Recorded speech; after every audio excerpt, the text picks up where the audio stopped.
Hello, everyone. My name is JD Calderon, and this is Indy Comics Explained. And yet again, I brought another fantastic group of independent comic book creators. So please hit like, hit subscribe, share out the video, let everybody know we're here. And without further ado, I'm going to bring on my favorite co-host or co-host. Oh, brother.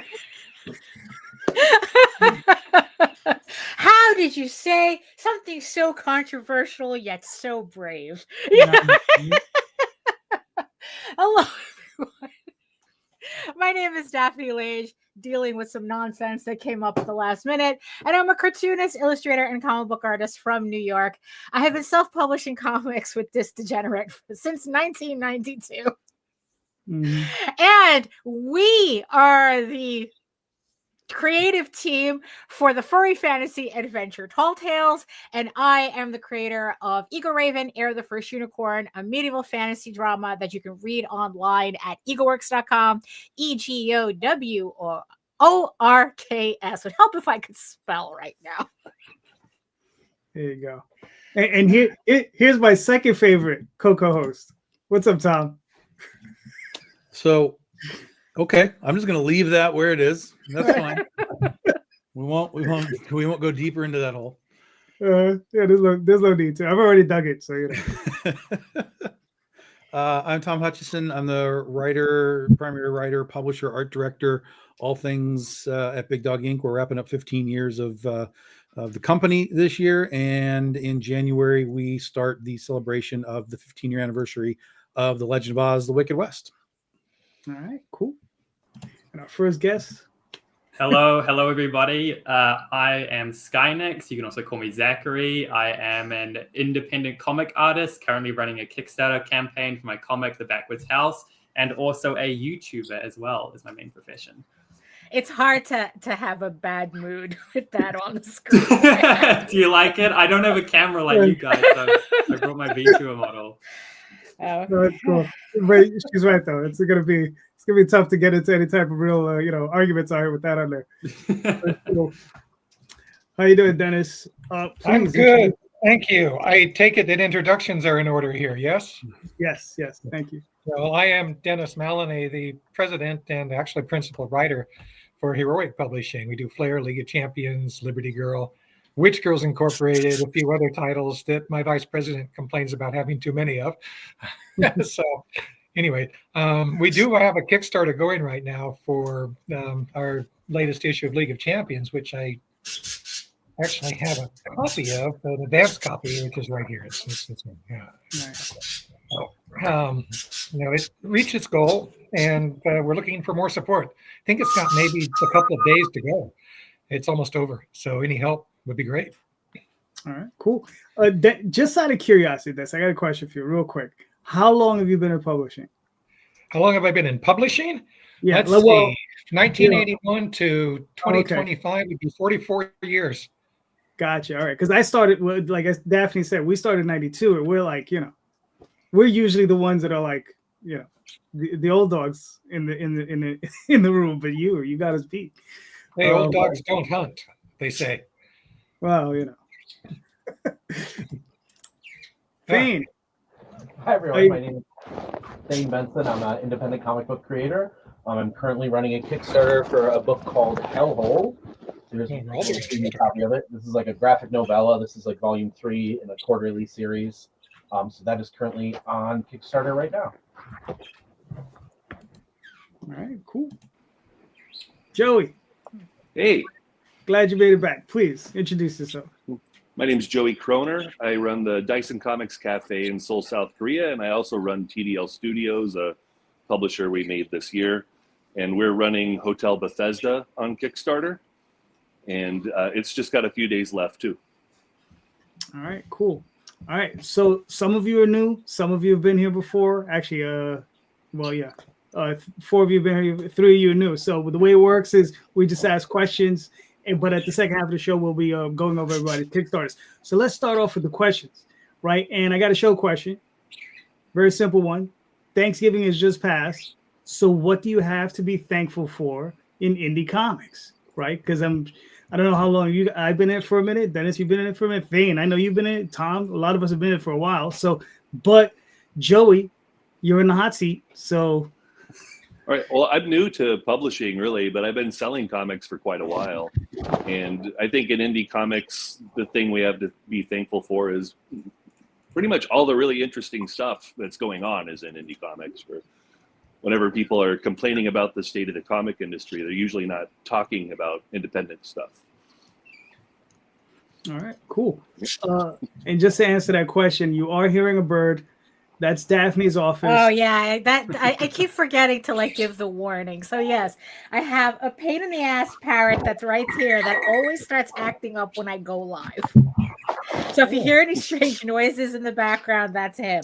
I'll just pretend I'm on a beach. If it's too bothersome, I'll just mute myself so he doesn't bother anybody else. But Does it bother your bird if you put a sheet over his cage? oh, it doesn't make a difference. That makes it worse, actually. Okay, it doesn't work because he loves privacy.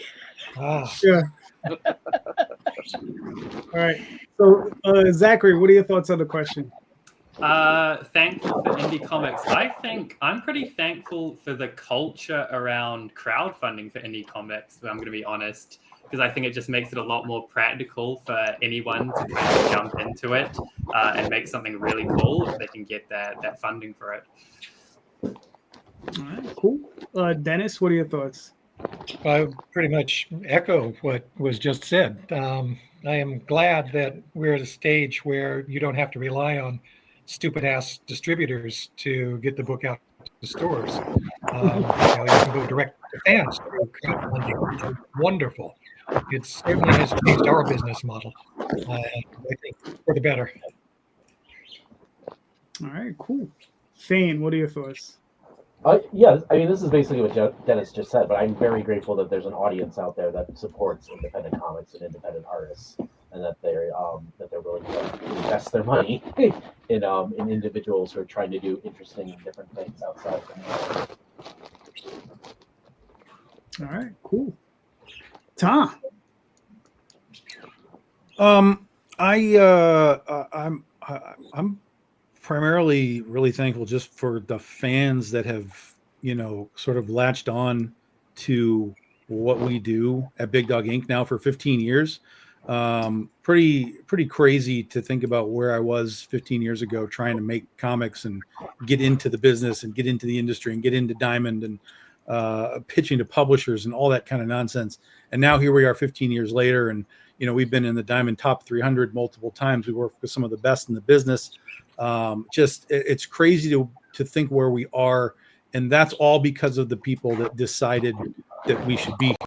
Without them, no one's comics exist. We all have to rely on the fans and the collectors and everything to be like, yes, I want that book.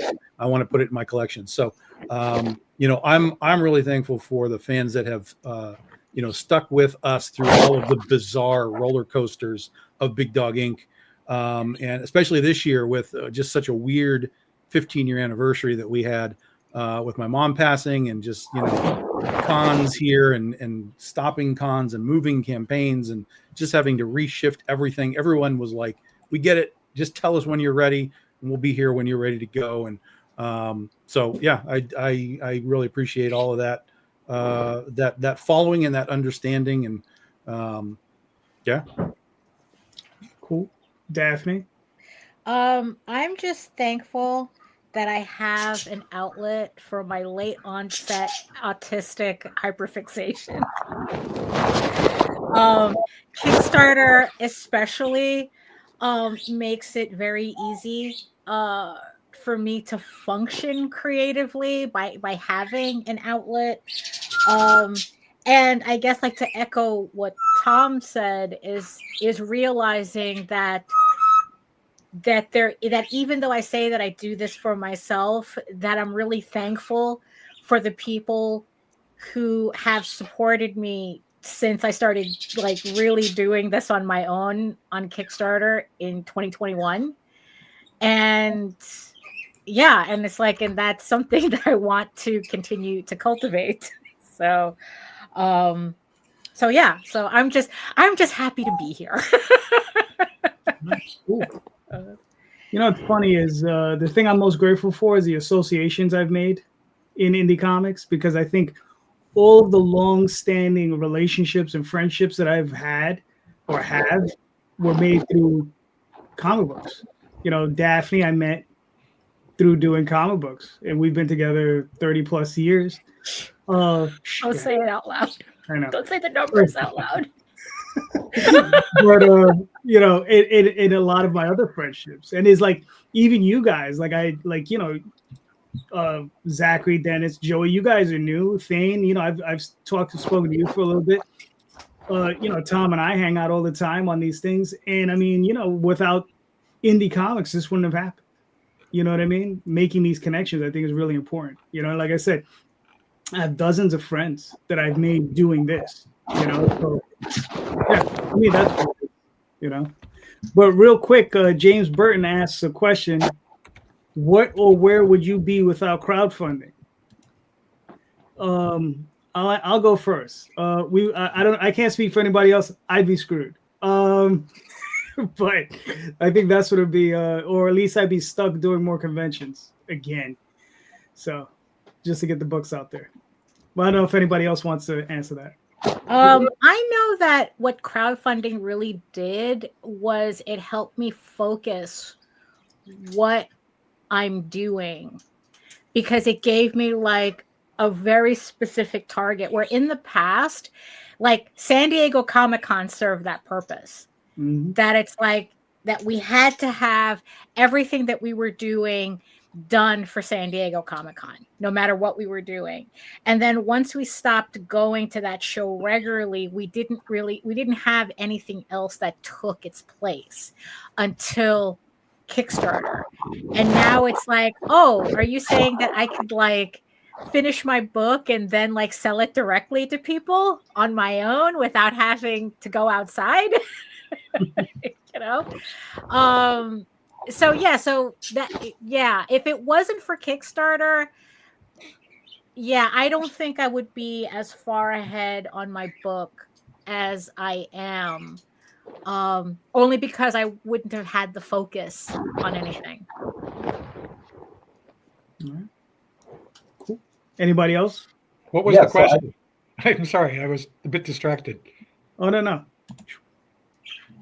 What or where would you be without crowdfunding? Well, I can answer that. No, we certainly would not be publishing anything at this point. Crowdfunding actually enabled us to get back. And I learned some valuable lessons in the first couple of years we were doing it.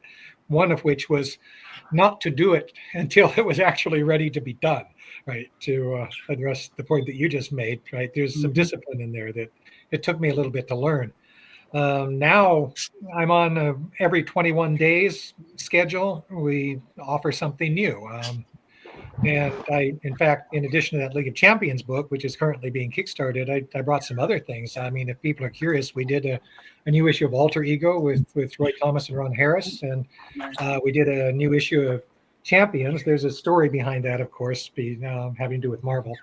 Tales of the Heroic Spotlight, starring Giant, which is the next one that's going to be coming up. That's an advanced copy of that. And we did a Fantastic Girl collection, all of her published adventures in a single volume. So it is, I wouldn't say a godsend, but Kickstarter existing has certainly made it possible for me to do the things I want to do the things that the people I work with want to do. So we wouldn't be doing it if it weren't for crowdfunding. All right, cool. Thane, you got any thoughts on that? Yeah.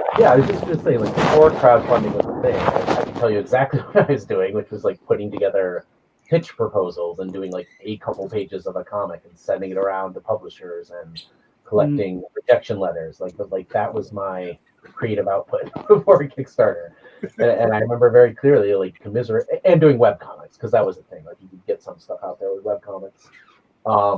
And kind of just doing that and trying to get attention and trying to get publishers' eyes. And then like another like webcomic person I was friendly with was like, oh, you don't need a publisher. Like, just do Kickstarter. I was like, what's that?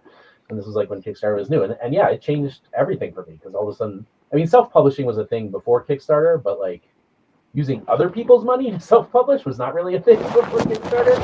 So it very much like changed the game for self-publishing. You get, you didn't have to just put all your own money into it. So yeah, it definitely changed everything for me. All right, cool. Joey, you have any thoughts on that? Well, I would probably just be selling other people's comics. Gotcha. All right, that's cool. Zakkery, any thoughts? I mean, I'm very new to crowdfunding, so honestly, like the campaign I'm running, it's the first campaign I've ever done, so I wouldn't really be anywhere different, I don't think. Okay, Look on the website. There's a link there. that's fair. Tom, what are you thinking? So it's really interesting. I don't really think anyone can answer that because of the disruption that's happened in the past handful of years with distribution. Like if I had, my journey was really strange, is it was like I did it myself for 4 years. We were moderately successful doing that. Then we were published by Aspen for 3 years. We were moderately successful doing that. And then when we skipped out of Aspen, I had a choice. It was either go back into the standard system where we again had been moderately successful, or we tried this Kickstarter thing, which had been around at that point for about 5 or 6 years. And so we went into Kickstarter and purposefully left that sort of diamond retail market behind, because what I saw was that crowdfunding basically, not that we ever ran into gates, because we were pretty much accepted, as we sort of presented ourselves to Diamond and whoever. They were like, yes, we like what you have, like, let's go. But there is a gatekeeping aspect to the general distribution method where the distributors can decide whether they want to carry you or not. And then there's another gatekeeping method where the retailers can decide whether they will carry you or not. So there's multiple chains in this, multiple links in this chain to get to a consumer. Whereas with Kickstarter, they're just like, here, put your thing out, go direct to your customers, go direct to customers that you may not even know that you have, because there's people that come to Kickstarter just to see what's new.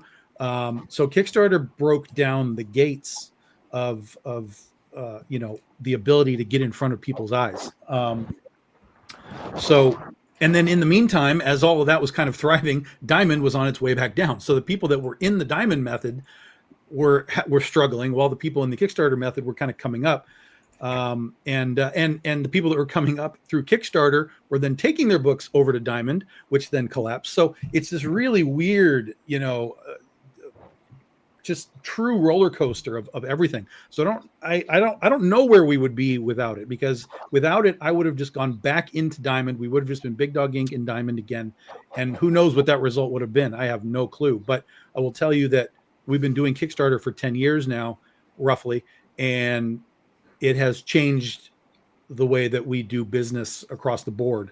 We haven't been back into comic book stores. We haven't even tried to go back into any distribution. So everything that we've done has been from us to you, and it's worked. So yeah. All right. Let me just add something here. I put my economist hat on for a moment, although I don't actually have one. I have a degree in economics from Caltech, right? That's my first love, is economics, accounting, and all that kind of stuff.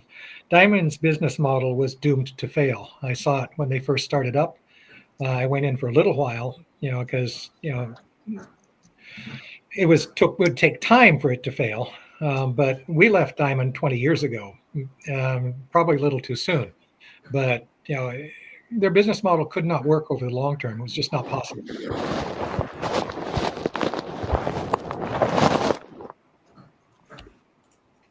And that's all I have to say about that. Cool. Daphne, Yeah. you're up. What's your question? We've seen people, well, you've done the show long enough to have so many people come in and out. And usually the questions center on the same thing. It's like, oh, it's so tough out there. How do we succeed more? And blah, blah, blah. It's like, how to, get more eyes on our stuff and everything. And my question, after kind of like really thinking about it, are we really having a hard time with our books on crowdfunding and just indie comics in general? Or are our expectations higher than the reality of what our books are? That's fair. Okay. I don't understand the question. honestly. Are we? It's like, are we actually failing, or do we just expect way too much from the books that we're offering? Are you an optimist or a pessimist? I'm kind of like the glass is over there, and I don't want to get up and get it type of person. Uh, there you go. Well, we'll go back in order. And Zakkery, you're up. So I think this is another question. It's hard for me to answer because I'm so new to this. Like, what kind of things do you expect from Kickstarter? I went into it with just no expectations. I had no idea, like, just how much funding would be gotten at all. So I think my mindset was, if I went in with no expectations, then I won't be disappointed if it like fails. Okay, that's fair. That's a way around it, yeah. Dennis, what are your thoughts? Well, it depends on what you're putting out there. If you have something that actually attracts attention, you're going to get a chunk of change. I mean, we had one of the things we did a couple of years ago actually pulled in some $29,000 worth of stuff, but that was way above the normal. And I don't expect to get anything more than 1,500 with any particular project. So it gets back to the optimist pessimist question, right? If your expectations are too high, as you suggested, you're going to be disappointed. If your expectations are low, you're going to be pleasantly surprised if you do get something big. So that's why I said I didn't actually understand the question. Because it really depends on what your perspective is going into it. All right, that's cool. Thane, what are your thoughts? Yeah, so I've done a lot of Kickstarters. I've never had like a gigantic Kickstarter. I think the most I've ever made is maybe like $12,000 on a campaign, something like that. But I've done a lot of them, and they've all like made money versus the money I had to put in to produce the work. So I get asked a lot about Kickstarter, and my advice to people is always the same. I was like, have low expectations. Like, what's really the minimum you need to make this a reality, and go for that, and then be surprised if you get more. Because it's real easy to look at someone and be like, oh, they're making $100,000. Like, I'm going to make half that, and I'll get 50,000. You know what I mean? I think that's like a dangerous attitude to have. And I think, I don't know, I just think like slow and steady, you just kind of keep doing it. And I think you have to scale your projects to be realistic. So they are doable at whatever budget you're able to come up with. Because Kickstarter is also a little fickle, right? Like my money for Kickstarter went way up during the pandemic. I was like, this is the best. I'm a super professional now, and then it started going down after that peak. And I talked to a lot of people.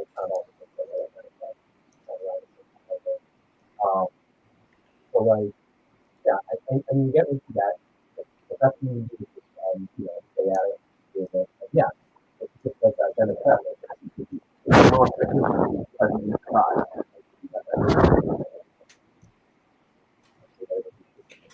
Your microphone is failing.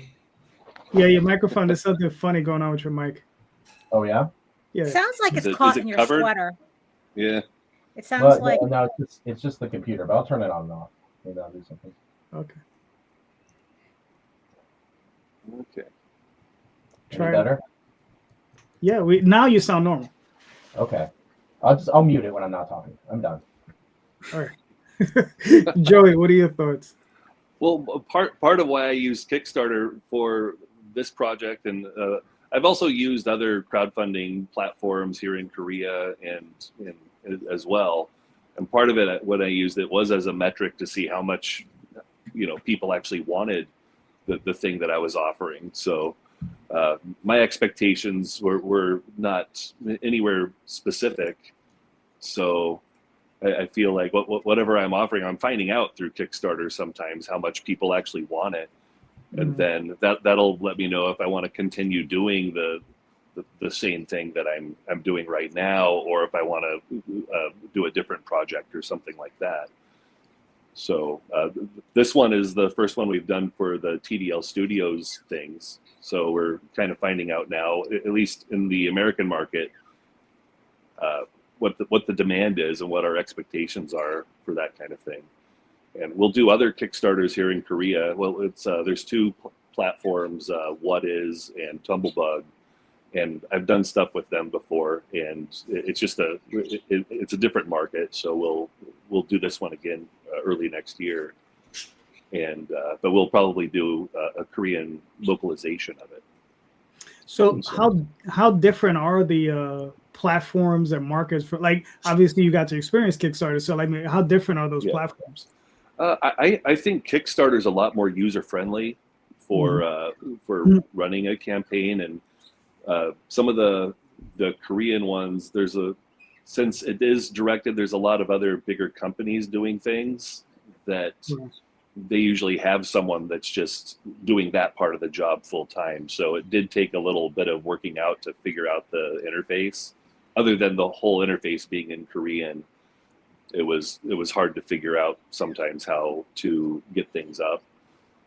With the Korean crowdfundings, if you don't have a bunch of little extras and knickknacks that you throw in, like if I just do the comic by itself and there's variants of the comic, if I don't have stuff like postcards, keychains, stickers, little miniatures or something like that, it's a little harder to push it. People like the extras. Yeah. That's interesting. All right, cool. Yeah. Right. Tom, what are your thoughts?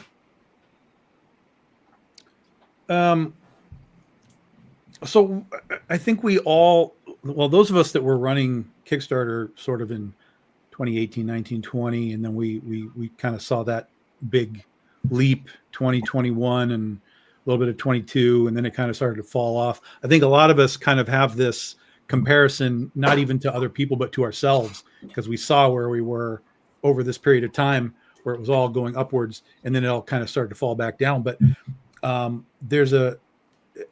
so this is where it's a combination of Daphne's question and just sort of economics, because in 2020 and 21 everybody was sitting at home doing nothing. They could be on the internet all the time.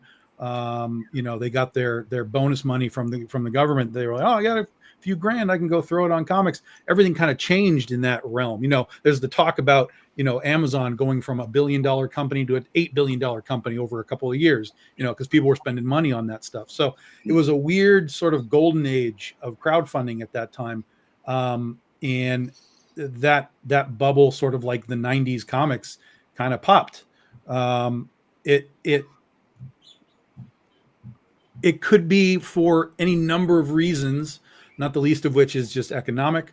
But the other side of it could simply be people were trying out a lot of these books and they just weren't very good to the consumer. And those people that were buying those books didn't come back, or came back less and less and less.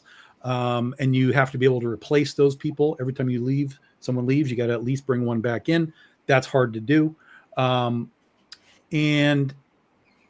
But there is the idea of what is our expectation of what we're doing.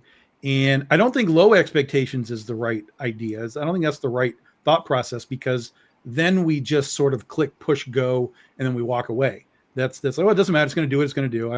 I push go. I'm going to leave now. So I think you need to have some, let's not call it an expectation, but let's say you need to have some sort of internal goal. Like, okay, yes, my goal is $3,000, but I want to make $5,000. It doesn't mean you have to make 10, 20, 30, but like, we need 3, let's make 5.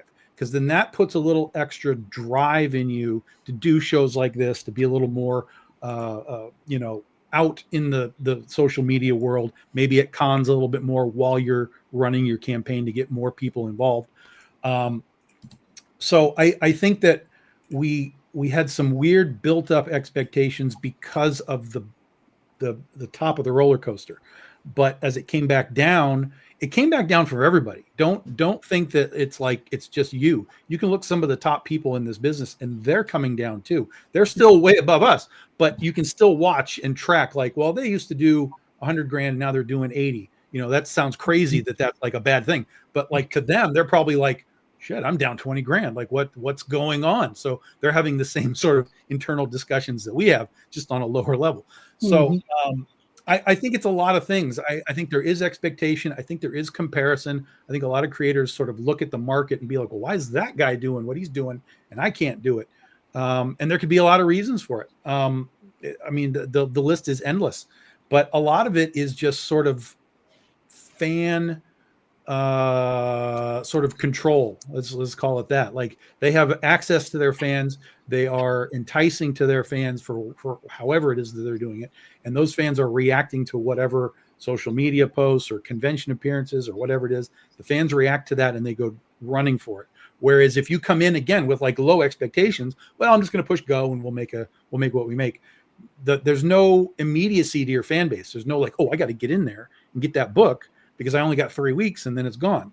So you got to find that sort of middle ground of like, yes, we kind of probably know where we're going to land, but we still want to try and push it to get a little bit more each time, if possible, even if a little more means like an extra 10 backers. If you can pick up 10 backers every time you do a campaign, by the time you do, 20 campaigns, boom, you're on the road. Yeah. That's fair. I have to be honest with you, Tom. I feel a little attacked. Just saying, just hit the button and go. I just feel a little attacked. JD Calderon method. Listen, it works. But to answer Daphne's question is, like I know how much I need to keep it running, right? Because I don't live off of this. I have a day job, but but I use the funds to pay the artists, right? So I just need enough to make enough there. And fortunately, I've kind of hit that area where I'm okay. More is always better. More is always more welcome because that just means me hiring more artists and getting more work done faster. But yeah, I think for myself, I've never really expected super duper results, right? But always wanted them, right? Like who doesn't want that? But but it's like, you have to settle where you settle. And the thing is, we know Daphne, people like Tom, Jay, everybody who's ever been on the show, we've broken down Kickstarter, and we know the type of book that I do, the Oswald Chronicles, which is, most people look at, more cartoony, a little bit more, something like this.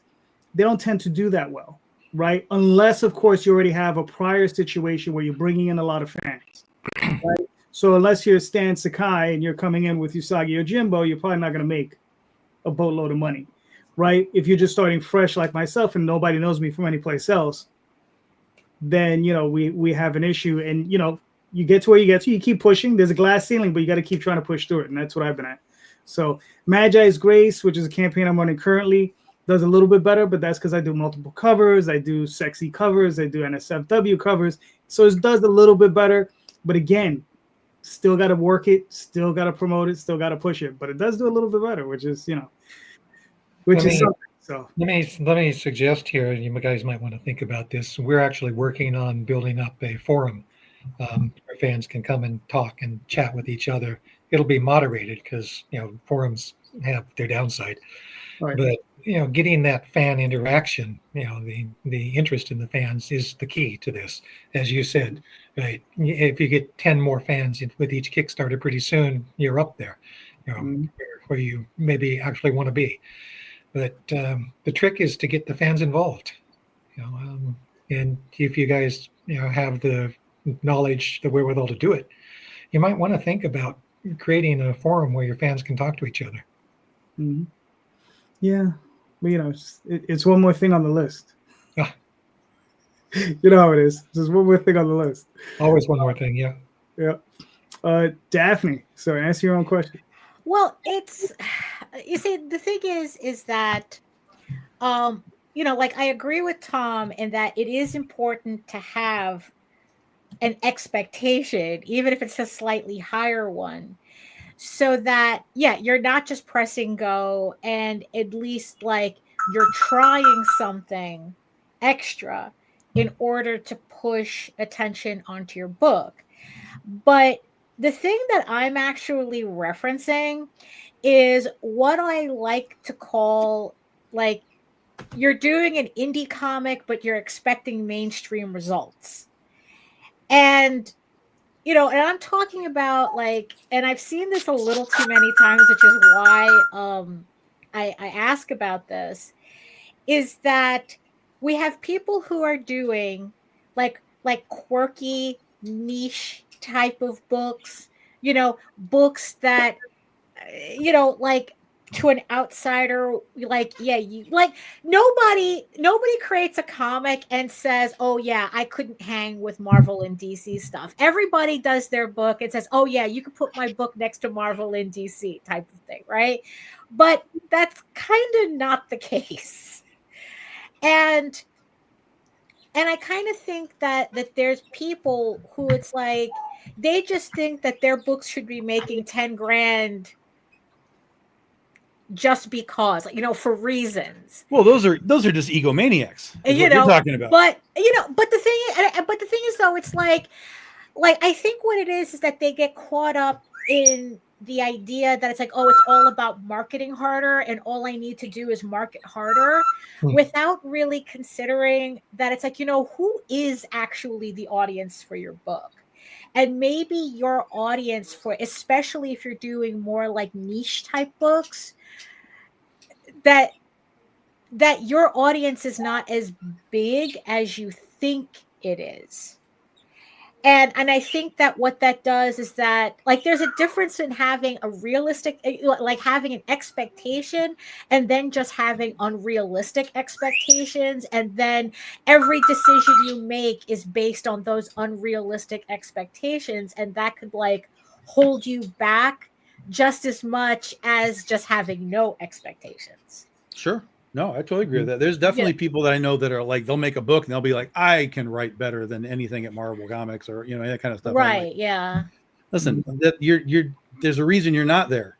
Right. I mean, that's the reality. There's a reason you're not there, whether it's your talent or whether it's you, there's a reason you're not there. So yeah, that kind of stuff definitely exists. I see that quite a bit. My superhero book will be better than anything, that Marvel or DC creates. And I'm like, or the next Image or whatever. And I'm like, come on, man. Like, that's not even rational. Or they're doing a comic that looks closer to a zine than a Marvel comic, but they're still expecting, oh, this is totally going to make 10 grand on Kickstarter. When the numbers for Kickstarter is that you're 75% likely to just make either between $1,000 and $9,999. So, but everybody thinks they have the $10,000 book. And it's like, I don't know, like, I just kind of find like there just comes a point, like for me, after 11 issues, I'm pretty confident where my book stands in terms of crowdfunding. So there's no reason for me to think, oh, this is going to be the 10 grand. This is going to be it. It's like there's no reason for me to think that. So there just comes a point where it's like, there's no reason for that to be a goal. So I should like concentrate on other things related to the book as opposed to a goal that I know I'm not going to reach because after 11 issues, I've never done it. Why do I think that issue 12 is going to be different? Sure, but you've got, that's there. So there's two elements to this one. There's that where you've been doing it for a while and you just know where you sit. This is where it is. This is what it's going to be. And then you've got the guys that are just coming in and going, I have the hot thing. This is better than Spawn. I'm going to make 100 grand. No, you're not. Right. And that's a combination of delusion and just clearly and obviously not an understanding of the platform, how it works, what new creators do, et cetera, et cetera, et cetera, et cetera. Not to say that you can't find lightning in a bottle. That can happen, but the likelihood of it is very low. Right. Yeah, but does that also mean that, I understand what you're saying, but, just to be a little contrarian, does that mean one should just give up on their hopes, right? I mean, because the thing is it a matter of, did you hit your level, or is it a matter of you didn't hustle hard enough, right? Because you did say that, I just need to what is it? Market harder, right? But how hard have you marketed, right? And are you on a backward slide? And what house are you in now? Zakkery, let's talk about the campaign. Oh, okay, I'm up. All right. I give that segue a 4. Hey, I was trying. Maybe a little too hard. Do you want me to play this video? You can, sure. Katie, listen to me. The only way to escape the backwards house is to go through the... No! Curious Cat, did you hear? The Backwards House Kickstarter is live! What? It's live! That means for a limited time only, you can help fund the Backwards House comic, while also getting your hands on some sweet backer rewards in the process. Oh, my leg! Is he gonna be all right? What kind of rewards, you ask? Well, we've got all sorts of things. There are digital wallpapers, behind-the-scenes content, an exclusive Discord server, signed copies of the comic, a collector's version with 20 extra pages, keychains, stickers, and even a plushie of none other than yours truly. Wait, why don't I get a plushie? Because I'm more marketable! There's even a reward tier that will get your own original characters added into the comic. Oh, you gotta be kidding me. Oh, my... That just landed on my... Not again! No! Are you children talking about the Kickstarter? That we are, Mother. I thought Mother couldn't enter our rooms. Oh, don't worry about that. This isn't canon. You silly children have forgotten to mention why we are hosting a Kickstarter. It's because we need money to pay all the artists, voice actors, and editors who work on the comic. Releasing a full chapter every 2 weeks isn't an easy task, and it requires a lot of money to make it happen. That's right. So all of you should go and check out the Kickstarter right now. And maybe read the comic if you haven't already. Someone call a doctor. Yeah, that was my silly Kickstarter video. Well done, Basically meant sir. to be Well very done. entertaining and comedic to keep people interested. All right. So Zakkery, what are we looking at? Walk us through it. Okay, so this is my first comic Kickstarter. This is a Kickstarter to raise funds for my indie comic called The Backwards House. We've released 2 chapters, a short animation, obviously that little Kickstarter trailer, and a comic dub for it. And the Kickstarter's job is to raise funds to essentially just make more chapters. Because I do work, as you're scrolling there, I do work with a lot of other artists and voice actors who are all paid on this. And I was for the first 2 chapters and all that's been made so far, I've just been paying people completely out of pocket. And obviously I can't do that forever. So we're like, okay, we'll use a Kickstarter to raise funds so I can keep paying everyone who works on this comic with me. All right, cool. Now, is this just on your website at the moment, or is it, do you have it on a platform like Webtoons? So it is on Global Comics. If you scroll up to the top of the Kickstarter, there is a link to it. There's 3 TV icons at the very top. Each of those links. So the first one links to the comic. The second one links to the comic dub, and the third one links to the animation. But currently, the webcomic is on a platform called Global Comics, and I think it's currently at 700,000 views. So it's doing very well on Global Comics, the webcomic platform. Very nice. How long have you had it on there? Just since the Kickstarter came out, so 2 weeks-ish. Okay. Now, how did you manage to get the word out? Because obviously you're doing well. So how are you getting the word out? Are you on Facebook, Twitter? Mainly YouTube, because I am a professional YouTuber. My entire job is essentially just getting as many views as possible on anything I do. So I had a very big audience before I started this. And we had quite the big marketing scheme to get as many kind of views on this as possible. So we had obviously the animation, which was this like fully animated ARG horror thing that people could watch. We had a 12-minute long comic dub of the first chapter that people could watch. I think that's garnered it's nearly up to 300,000 views on YouTube. So a lot of people have seen that. That's kind of the main starting point for people watch that and then they go to the Kickstarter. And obviously also the webcomic itself is kind of marketing because it just garners views on its own. And Global Comics, I chose that platform to put my comic on because it actually has an inbuilt feature which will tell someone reading the comic that the comic is live on Kickstarter. So anyone who reads that comic on Global Comics, there's like a little icon at the top says this comic is crowdfunding now, so they can go and just go straight to the Kickstarter after reading it. All right, cool. I mean, listen, it looks like a great book. Looks like a lot of fun. I mean, your videos hilarious. Thank you. You know, you got 15 days ago. You're at 41. You were at 41,000. So you got 360 backers to it. I think you're okay. Yes, we've definitely made much more than we need, so it's good. You know, hopefully it'll keep going. You know, everybody jump in. It's it looks like an awesome book. Thank you. It was great. All right, now I'm gonna. Here we go. Dennis, do you want me to play this video?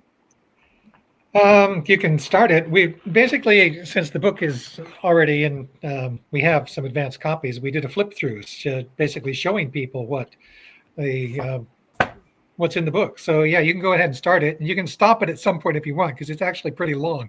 But hello, I'm David Berg, Vice President at Heroic Publishing, and we're offering League of Champions number 19.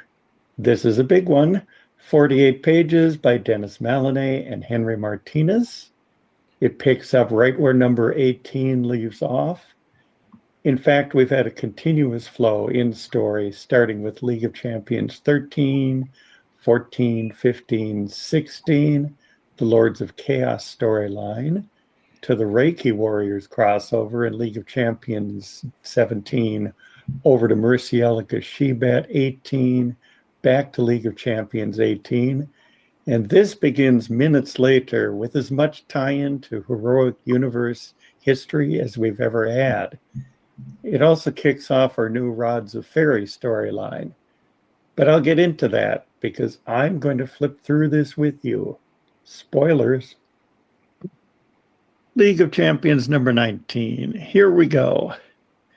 This symbolic, not quite literal cover with Flair in the maybe 10 Flying or 12 Fox's pages car to give people an idea of calls what we're back doing to here, Champions and then cut number it off. 14, the one with Foxbat on the cover, Bruce Harlick's character. By the way, terminology. We use the Flying Fox now, a slightly different character. In comic book logic, it was always the Flying Fox. So I will try to use the current name for Flying Fox. We'll let it go there because it's 22 minutes. Yeah, it's long. Yeah. So all right. Well, talk to me. What are we looking at? We're looking at our latest Kickstarter here. This is League of Champions. It's our team book. It's what was always Champions. The Champions book was originally envisioned, as I've said many times before, as not a team book, but as a book where we showcase the individual members of the League of Champions. We're giving people some pages from the, that's it, scroll down. We're giving people some pages from the book so they can see what the story is about without having to look at. We got a preview of next issue. That's the cover for the next issue. We're just, keep scrolling. And then we, go over a variant cover that's available. And then we start telling people, what they can get, as add-ons for the book. And I don't have an animation thing. That was so cool. But we're trying to be pretty straightforward. Just telling people what we're offering, what they can get, and encouraging them to throw some money at the project because we can really use their support. It's pretty straightforward. Nothing complicated at all. We have a few things like refrigerator magnets, hats, and some cover previews, and that's basically it. All right, cool. I mean, listen, here's the thing, Dennis. Like, I have, all right, where is it? Like, here it is. This original 6-issue run from Eclipse. Yeah. I bought these off the rack when I was a kid. I have these. These are great. So, thank you. Yeah, I mean, I'm just happy that you guys are still doing this. Yeah, after all these years, good job. Right.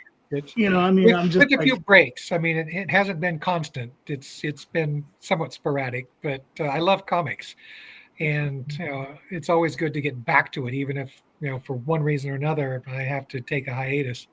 Mhm. Yeah. Those are the second editions, because we're running low on some of those original books. We still have some of them. We don't have a lot of them. I Mhm. decided to do a second printing under the Heroic Publishing imprint. So those second editions are also available. And then we're going into the second Champion series, the one that we did on our own imprint, issues 1 through 12 back in 87 and 88. Cool. So now, are these available on your website? they are. All of the back issues that we still have in stock are available not only on the website, they're also all on eBay. Mhm. So, people can grab them in either place. All right, cool. Now, what got you? Because obviously you were doing this back in the '80s. So, I mean, what got you interested in doing, let's say, an alternative superhero comic line, as opposed to, obviously we have Marvel and DC, but what got you interested in doing that type of line? Well, I'd been doing a little bit of work for Marvel and DC with Marvel and DC. I'm not going to say for them, Mhm. but as I said, I love comics, and I just want to do my own. There were too many editorial restrictions, problems in dealing with some of the people at Marvel. Most of them are great, but there were always a few jerks in every organization. Right. So when the opportunity arose, again, this is a story that's been told many times. I was at the San Diego convention at a Champions role-playing game panel, and somebody in the audience asked, "When are you going to do a book based on the role-playing game?" And I said, "I'll do it." And that's how it got started. Right. Kind of on a whim, just to do something that I'd always wanted to do. All right, cool. Are you guys still producing the role-playing game? We don't produce the role-playing game. That's done by Hero Games. We license some of the characters from their creators as a tie-in to the game, but the tie-in didn't really work very well. So we don't really have much connection with Hero Games anymore. Although we're also doing some role-playing game stuff again, and we're making that available to Hero Games, and they do have that on their website. There's a League of Champions source book. There's a League of Enemies source book. And there's Uber Machine campaign source book currently available from on eBay and from Hero Games and from Tiger Paw Press, which is the company we're working with to produce those role-playing game supplements. Our website crashed a few days ago, and I don't have them back on the website yet, but those role-playing game books will be available once again on the website shortly. Okay, cool. I mean, listen, man. Like I said, I bought those books when I was a kid. I'd love to get back into this. So this is really cool. I mean, well, we've been at it for a while. Yeah. You should. I should send you a few. Oh, listen. Like my wife called me a degenerate. There's a reason. It's because I buy a lot of comics. I mean, a lot of comics. Oh, here's another question for you. Do you ever plan on doing like either an omnibus or compendium? We have trade paperbacks. We also did some archive editions in conjunction with Critical Blast Publishing. There's a Flair archive that collects the first 10 issues.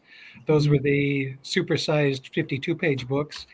There's a second Flair archive that collects all of the material that was originally published in black and white during the black and white boom that we put color into, and we released that in color. That second Flair archive is the black and white books, but all in color now. There's also a Flair Every Sunday archive. We actually did 75 weeks of Sunday Flair comic strip for Creators Syndicate that unfortunately didn't actually penetrate the market very well. ANSI. Oh, thank you. My vice president just delivered copies of a couple of archives to me. This is the first Flair. Oh, you can't really see it. Well, once we get back to the full screen, I'll show it to you. We did a for Roy that collects every published appearance of Captain Thunder and Blue Bolt. Oh, here we go. Here's the Flair archive. That's volume 1. Her first 10 issues. There they are. Big book, right? Yeah. The Captain Thunder archive also is a big book. It's every appearance of Roy and Dan Thomas's Captain Thunder and Blue Bolt. That's available. We did a Murcielaga Shebat archive with Derek Gross's character, Reiki Warriors. And there are more in the works. We that Fantastic Girl paperback that I showed you earlier is also available in a hardcover edition from Critical Blast. So yeah, we're touching all the bases on as far as format goes. There are also digest editions of all of those. Critical Blast does the hardbound, they do the paperbound, and they do a digest A4 size. Anyway, it's smaller than the others. So whatever format you like, you can get with those. All right, cool. Well, I mean, you got another 66 hours, so time is short, everybody. So jump in. Please, yeah. we could use your help. So jump in where you can. All right. This is also guidance for us, as was someone else earlier suggested. The reaction we get on any particular book tells us things. Right. It provides information. The rewards that get selected provide us with information. And we're working on getting more merch up there, but that's a process, unfortunately. And I don't have 72 hours in a day. It's limited bandwidth. Mm-hmm. Well, I know the feeling. All right, cool. So everybody, great looking stuff. I mean, it's a great book. Been around a long time. Very nice. Awesome. Thank you. I think. Yes. Here we go. Thane, do you want me to play this video? Yeah, you can go ahead and play it. Real short.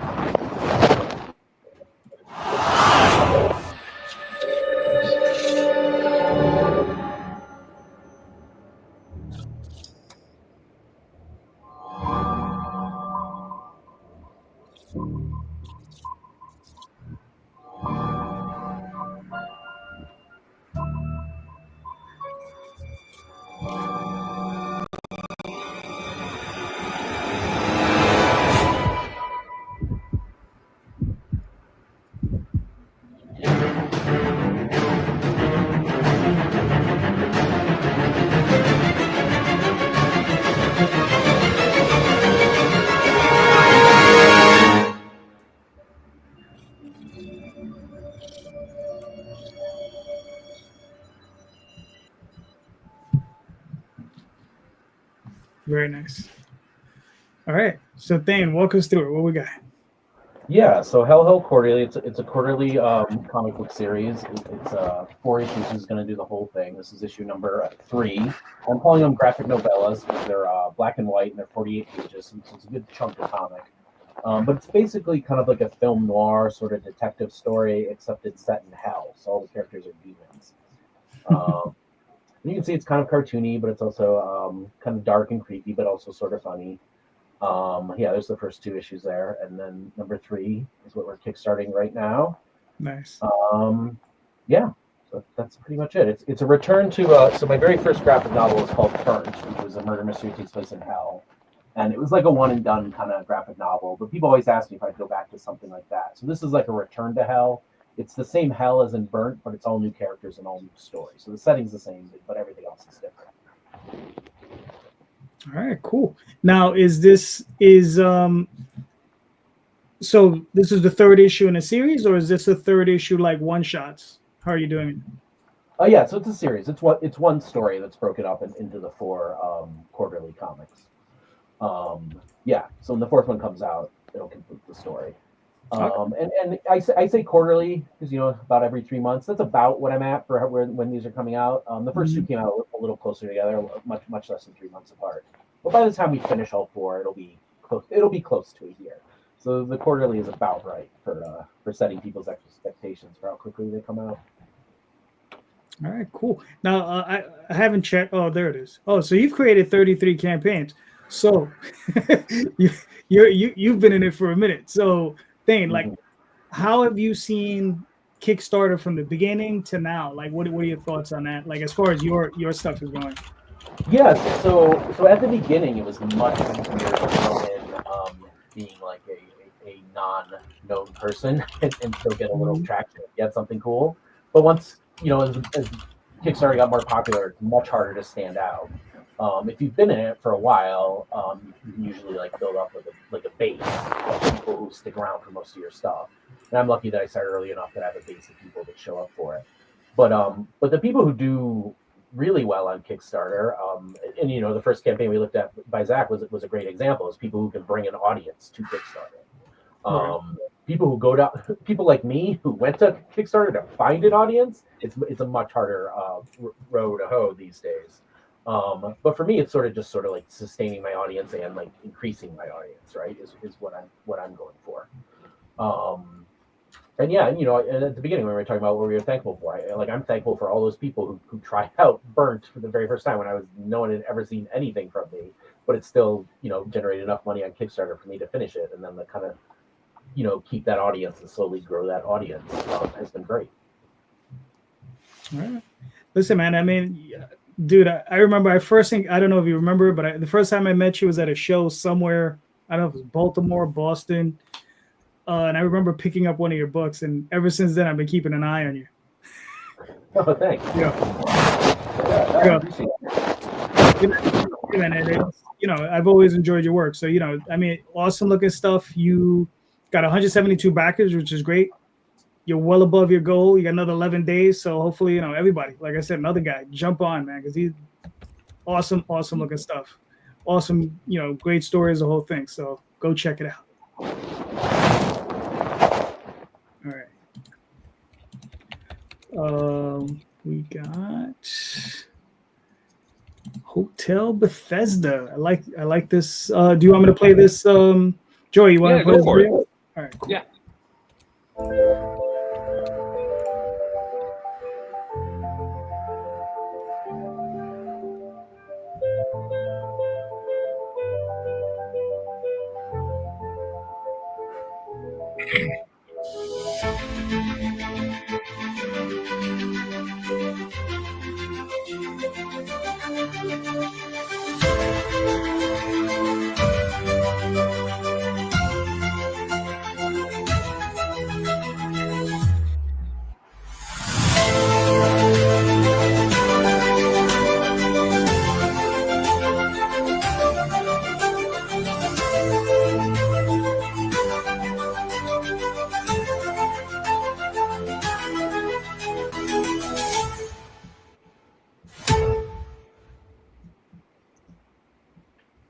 Cool. Very nice. All right. All right. Oh, we're getting a buzz. Is that me? No, that was the video. Oh, okay. Yeah, okay. I forgot. I tried to put a sound effect in there. Sure. I ended up doing the video editing on it, and I'm not that great at it. So yeah, Hotel Bethesda is a book. It's a supernatural horror series. We're crowdfunding the first 2 issues. We have for a writer, I have Impyo Jun. It's all a Korean creative team. Mm-hmm. And Impyo Jun wrote the Korean stories for Batman the World and Joker the World. Nice. And then we have Joanne Kim, who's a webtoon artist. She did the interiors for it and the main cover. And we also have as a collaborator a actor called Young Dong-gun, or YDG. And part of the story also, it's a supernatural horror story, but it also kind of follows his experience growing up as a child actor, where he grew up performing and playing other people, and then having an identity crisis in adulthood, realizing that he had developed no identity of his own. So, and there we have, I had variant cover artists for it. So we had Colleen Doran, who did a lot of work with Neil Gaiman, Sandman, Snow Glass Apples, and she just released the Good Omens adaptation of into comics. She actually just finished the inks on her cover this morning and sent them to me. Oh, so cool. That's a first reveal of the completed one, because when I got into the shop, she'd sent me the email, and I'll probably post that later on the Kickstarter. It took a long time to get it done, because she was having other projects she was working on too. Gotcha. And then Toki Tokoto did a cover as well. I gave you the full screen. I don't know if you want to show it again. Oh yeah, you're gonna show it again. right here. Oh, very nice. Yeah. So yeah, and she's coloring it as we speak. Nice. Yeah. So her stuff is gorgeous. Yeah, it is. Oh yeah, It's yeah. great. Mm-hmm. And Does she she's still a wear her wonderful little person. trademark hat? She wasn't wearing a hat the last time I saw her, but yeah. But that's the Toki Tokoro cover. Nice. Toki did Jeff the Land Shark recently and some covers for Marvel Rivals. Toki comes to my shop sometimes when she comes over from Japan to Korea, and we're friends. So I asked her to do one, and she was really happy to do it. Cool. Looks really nice. Yeah, and if anyone like Yang Dong-gun's not really super famous outside of Korea. He was also one of the 20 years ago. He was one of the top hip hop performers as well. And the first movie I saw in Korean was Fighter in the Wind, which he was in 2002. Most recently, he was in Squid Game. Mm-hmm. Cool. Well, what's funny is I've seen that movie. Oh, you seen Fighter in the Wind? Yeah. Yeah, it's awesome. Yeah. I mean, it's been a while, but I have it in my collection somewhere. But yeah, Right. It's He's been a while. basically Korean Conan living in Japan. So nice. Yeah. All right, cool. So now you're the publisher? Yeah, so I'm the publisher. I started the publishing company as an imprint tied to my shop at the beginning of the year. Mhm. And my partner in the company has worked in entertainment for a while. So we've been making agreements with Korean celebrities, K-pop groups, comedians, and like American comics and American style comics don't have a lot of presence in Korea. Mhm. So I'm the only comic shop in the whole country. So Wow. when I go to cons and such, they'll see like a single issue comic and they think it's a poster. So that's one of the reasons we're doing it in issues instead of just going straight to a trade or something, is that it's kind of a bit of a cross-cultural exchange where we're introducing some of this to the Korean market and the Korean community. And so, there's a lot of Korean creators that work in American comics, and if they do a show in Korea, people will see it and they'll think, oh, well, wow, that guy really likes drawing Spider-Man, and not realizing that, oh, well, that's In-hyuk Lee. He does covers for Spider-Man all the time. So where if he's in an American show, he'll have a line going out the door. Right. So that's a bit of what we're doing with that. We've got other things in the works. Later with Hotel Bethesda, we'll do 4 total issues, and then we're going to we're also working on, we've got 2 other projects in the works, with one with a comedian he's on the show, one of the big Korean kind of reality comedy shows, and then one with a K-pop group that a lot of the K-pop groups, they want to go from just having a concept for their group to having a universe around it. Mhm. So the last couple of weeks, I've been watching a whole bunch of their music videos, which it's not really my thing, but it's research. But there's a lot of things in the videos that could be tied into stories, and because they already have some story, but kind of putting some meat in it to round it out I think it's going to be pretty fun. That sounds cool. I mean, Kiss did it, right? And Yeah, right. Yeah. The Osbourne, Well, they have their a lot of what the K-pop groups want to do is they want to have something like that to take on tour with them. right. And then even some of them I've talked to, they want to stop selling CDs. The only reason they still sell CDs is because it counts towards their charting. And they feel bad because people will go buy 150 CDs to get the cards in them, and then they throw all the CDs in the trash because they don't have a CD player. Wow. Gotcha. Yeah. That's crazy. All right, cool. I mean, you got 56 more hours. You got 3,200. still got a 1,800 go. You know, you Yeah, I got a get bit to your go. hustle. You So know, yeah, gotta get your I have hustle it to up. go. You know, There have been some people that have been messaging me, waiting for me to show the full Colleen Doran cover. So right. hopefully that gives us a bit of a bump, and then yeah, we'll see what happens. Either way, we're gonna make it. Yeah, because listen, I've already put the money towards it, and we've Yeah. already produced it.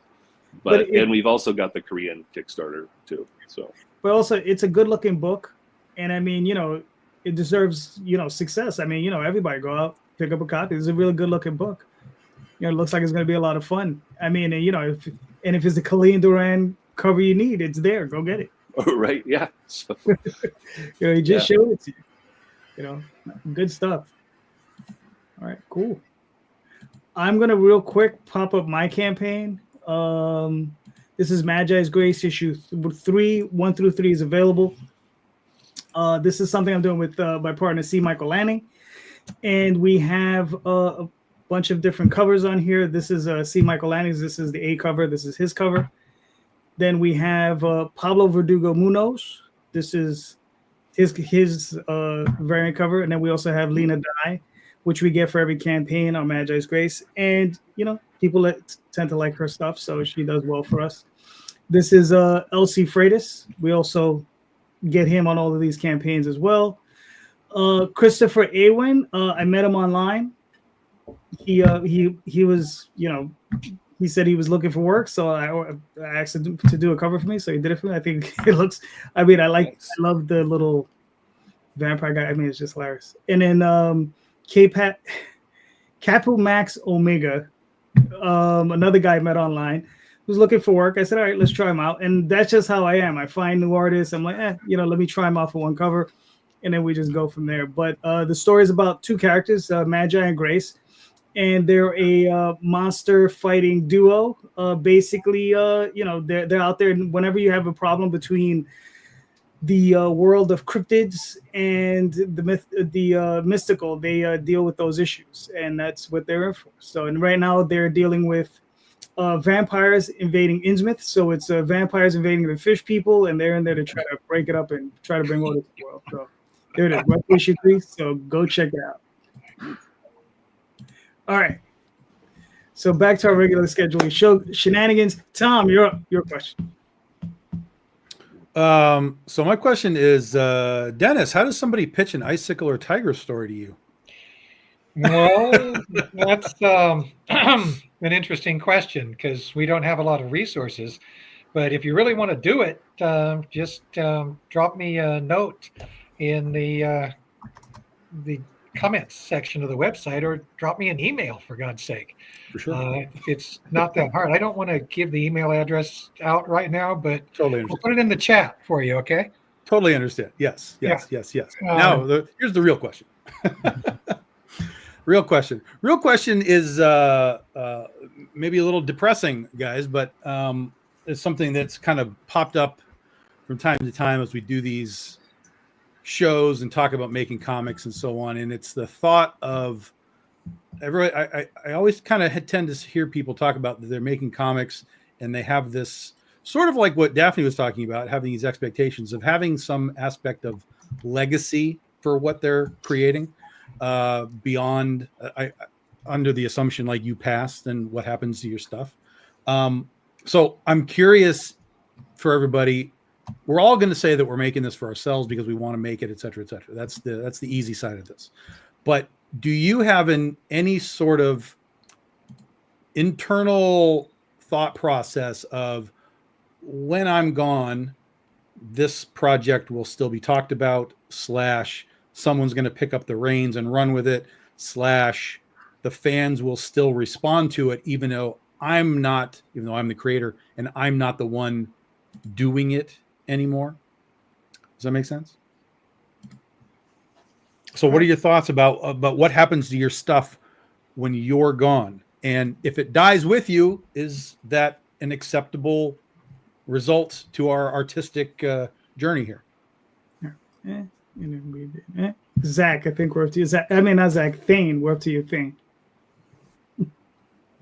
Yeah, I mean, it's an interesting question, and I have thought about that, like, as I continue to build stuff, and as I continue to like build a back catalog library, that basically is like is like how I make my living these days. I have thought, well, like what happens like when I'm not here? Like kids want it? Do they even want this? Does it just die with me? Does it just go away?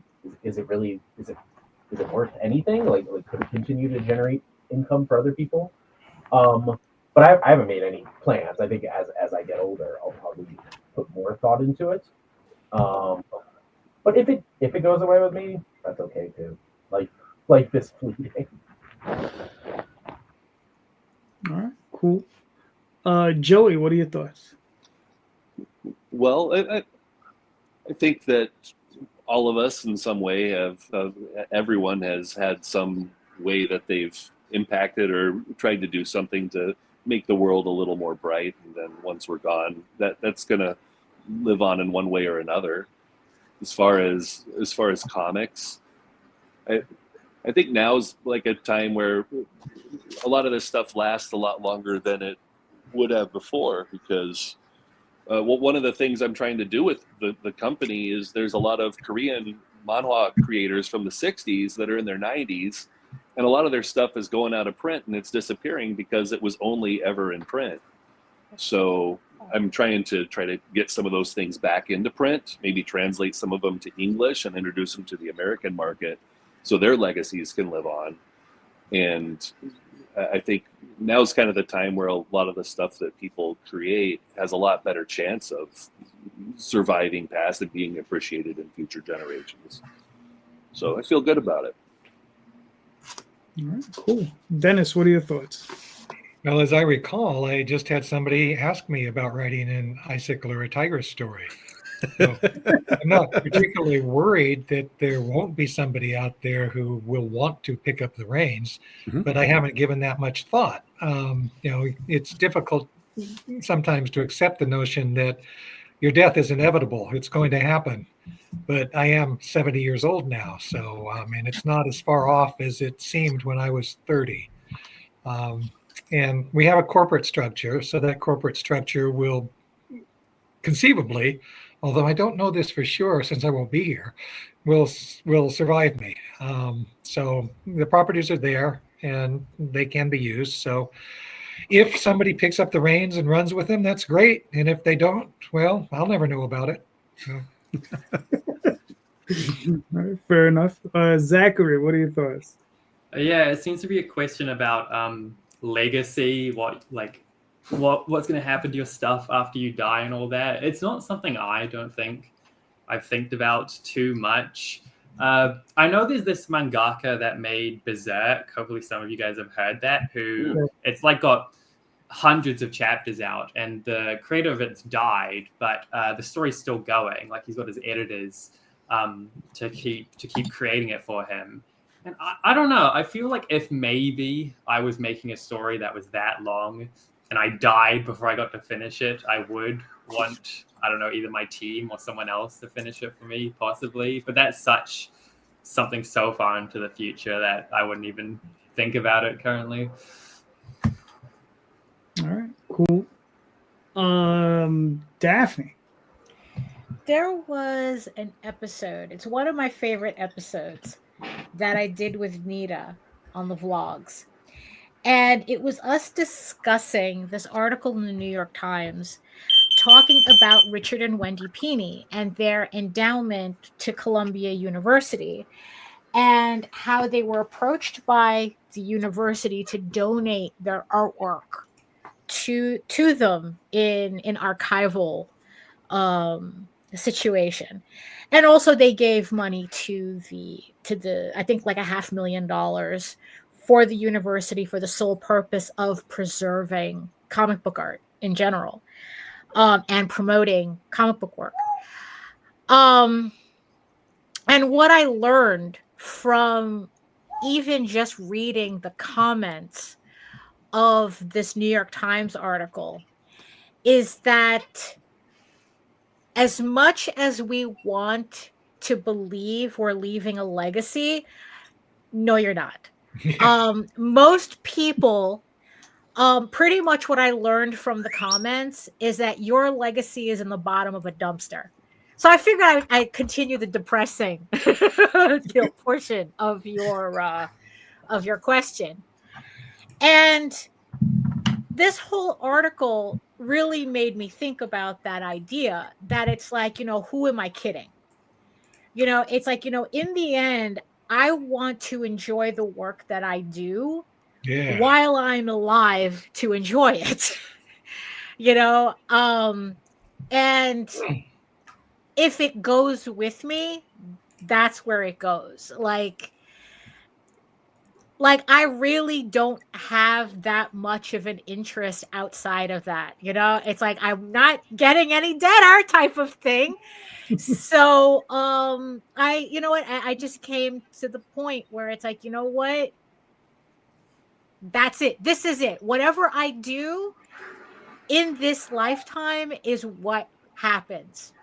If someone decides to pick it up afterwards, I'll be dead anyway, so I'm not going to know about it. So why care about it? And that's kind of in the end, kind of like it was a whole like memento mori bitches type of thing that I ended up just having, that it's like, you know what? I'm okay with that. That it's like I have no sense of legacy whatsoever.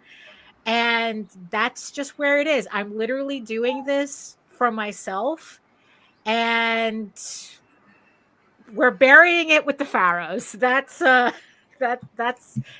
I'm looking at it with my stuff. Just like Marcus. Yeah, just like Marcus. Tom and I have been doing this for a while. I've answered this question for him before. So has the answer changed? No, it hasn't. Basically what it is, what I would like to do is what other creators have done in the past is, if possible, set up a system, have the work on places like Amazon and other places, where it could be POD printed, and people can just continuously order it, and then bequeath whatever the profits come from it to to some foundation, to some charitable foundation, and at least the work will continue to exist, continue to make money, and hopefully fund some good in the world. That's what I would like to set up, something like that. And in the end, I think I may also just give away the copyright at the end to the world, when I'm done with it. It's just have fun, kids. Have fun. Because the thing is in the end, it's like Daphne said, I'm not gonna be here. So it's like, because I won't let anybody touch it while I'm alive. But when I'm gone, have fun. So I think that's something I might consider doing. So how do I pitch an Oswald story to? Listen, man. My mother's 86. My grandfather died at 96. I'm gonna be around for a minute. So go ahead, Tom. Ask your own question. There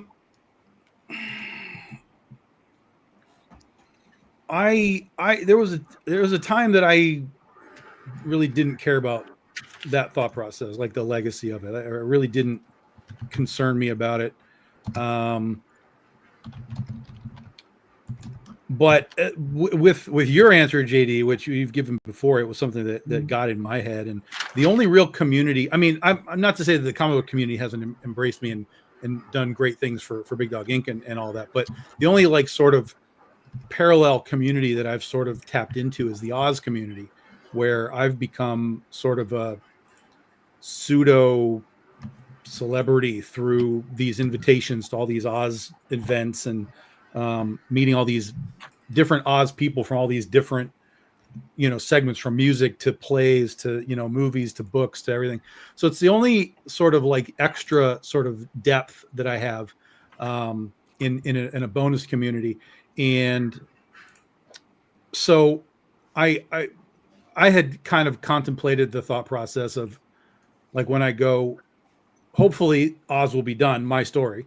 And at that point I could set it up with the museum, who has been really great with, putting me into this community to be like, okay, you guys own this now, and you can sell this in perpetuity, and just it's part of the Oz community forever. At this point, you guys can take it.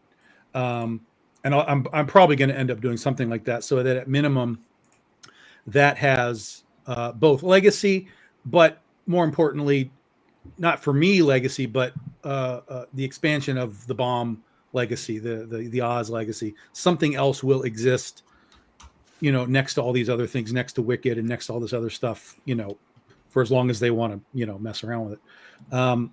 But then the other side of things is, part of why I ask, about the comics is really the stuff that tends to last forever crosses over into multimedia in some way, whether it becomes a TV show, cartoon, or, movie or whatever.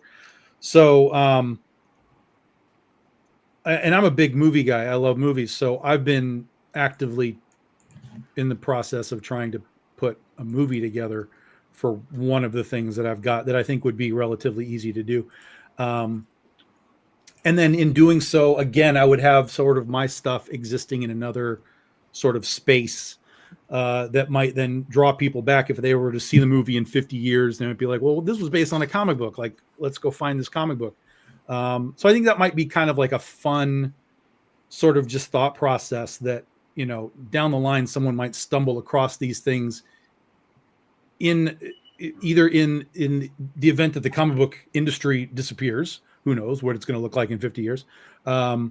Or, just as they're going through some garage sale and they're like, oh, look, here's a copy of Critter number 8. Like, what is this thing? And send people off on their journey to find the rest of these books. So yeah, because I don't have really family to leave anything to. I don't have a wife or kids or any of that kind of stuff. So for me, it's kind of like it does stop with me, barring, again, like Daphne deciding she wants to make more Critter when I'm gone. It will end with me, and it'll look a little different. It'll be a little different. Yeah. But like the question kind of came from like the thought process. Like, for example, if Todd McFarlane passes, when Todd McFarlane passes, does Spawn disappear for the most part because the fans were there for Todd versus they were there for the project itself, right? Because I've seen creators who have passed and then basically the stuff that they do just disappears. Not disappears like literally it's gone, but like the idea, the drive to it was clearly because of the creator, not specifically because they like that book. And so, for me, it's pretty obvious that when I'm gone, there's not going to be like some drive to anything else that somebody does with Big Dog Inc. There might be some, but it's not going to be the same. It's like, oh, Tom makes that. Tom makes that. Tom makes that. Now it's, oh, this other guy is doing it now that Tom's gone. And unless I can do something to level it up to a Spider-Man sense where, Stan can leave and somebody else comes in, unless I can level it up through whatever I can to through that multimedia sort of world, what I have is probably going to, disappear. And so to me, I kind of feel like that would be a cool thing to have that one aspect, which would be my Oz book, still exist in that Oz community as much as I can make it happen on my own. So yeah, just stuff to think about, everybody. I think that what's funny is that the whole thing about Todd McFarlane, that are people really fans of Spawn, or are they really fans of Todd McFarlane? And the term that I recently learned is called parasocial accessory. Okay. So that's it's that phenomenon where a person is so famous that anything they make is actually considered a souvenir of the person that's being idolized, but the fans really don't care about that thing in and of itself. So yeah, that's kind of a thing where we're going to find out. It's like, do people really give a shit about Spawn, or they just collect it because it was a parasocial accessory and a souvenir link to Todd McFarlane? And that concept is actually depressing too. Yeah, and I mean, I think there's definitely people who like Spawn. There's definitely people who like the books that they're buying, regardless of the creator. I think that, I mean, that has to be some aspect of it.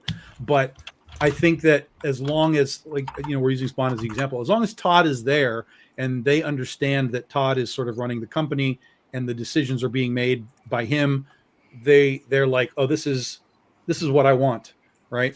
But then when he's gone and other people are making those decisions, as we've seen actually with like Marvel, as different editors in chiefs, you know, go by the wayside and new guys come in, people complain about, oh my God, this guy doesn't know what he's doing, blah, blah, blah. So the first person to come in to Todd McFarlane Productions and be like, well, I'm in charge. I mean, that guy's going to get his ass handed to him really fast, I think, you know, unless he really has some smarts about how to, you know, take the company forward. So yeah, just weird stuff that gets in my head from time to time. All right, cool. Yeah, I got a softball question for everybody. Who is the most underrated artist in indie comics today? That's not you. So yeah, so that's for you. So I think Joey was next. So what are your thoughts on that? Underrated indie artists? Yeah. Oh no, most of the indie artists I know have also worked in mainstream comics, so I wouldn't know if they're. Well, we'll accept the floatovers. You know, if they worked in both, that's fine. They worked with both of them. Let me see. Like, I can't say the artist that worked on my comic because no one really knows her that much outside of Korea. So I don't know. I really enjoyed Mike Choi's Gochugaru, and maybe he's known well as a mainstream artist, but I think as independent and creator-owned stuff's really could be more appreciated. All right, cool. Dennis, what are your thoughts? You want me to give shout outs to the artists who work with me? That's fine. You can do that. Yeah. You know. Well, I want to start with Adam Walters. He's sadly passed away, but his work was just dynamic. He could do Archie style comics. He could do superhero comics. He could do, you know, mystery comics. Just dig through the stuff that Adam did. And I do not understand why Archie didn't pick him up. I don't understand why Marvel or DC didn't pick him up, but they never did. You know, Adam was great. Currently, Henry Martinez, who's doing, you know, League of Champions and G-Girl stories with us, is somebody who could easily, you know, be working at Marvel or DC if they would ever take notice of him. Another artist is Dick Giordano's old assistant, Rob Jones, who is now our de facto regular Liberty Girl artist. He has really upped his game in the last 2 or 3 years. You know, look at the stuff that he was doing even when he was working with Dick. It's a little bit crude, but now it's sleek. It's elegant. It's nice stuff. So, although it's not going to help Adam, right? You know, Marvel and DC should maybe take notice both of Rob Jones and Henry Martinez. I would love to get them a bigger payday than I can provide them. All right, cool. Zakkery, what are your thoughts? The most underrated indie comic artist. I reckon my answer to that would be the creator of Apple Black. He goes by White Manga online. Oh, yeah. Yeah, someone knows him. He's a Nigerian-American artist. I did a collab with him a couple days ago where we redrew some art from each other's comics. And his comic is absolutely incredible. It's some of the best artwork I've ever seen. I think he just recently did a deal with Webtoons, so now he's uploading it there as a colored version. So he's really underrated. He's really good. All right, cool. Thane, what are your thoughts? John Chad is an artist I like a lot, who's not super well known. He pops up all over the place, but he did this great book called Leo Geo's Miraculous Journey to the Center of the Earth. That's one of my favorite things ever. And it's like out of print, but you can find it online, but it's kind of expensive because people really like it. But he pops up, he does like kids comics and educational comics and stuff like that, but I want to see more Leo Geo because that's my favorite. And real quick, two local. I live here in Denver, so two like local artists I like a lot who are not well known at all is Joe Blablazo is his name. He's a really great artist, and Joe Oliver, who are both very, very independent artists, but they're both word. All right, cool. Tom, what are your thoughts?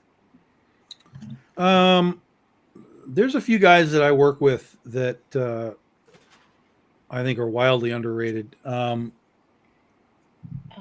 Two of them, well, actually all of them do covers and interiors, but one of them has taken himself out of the interior realm.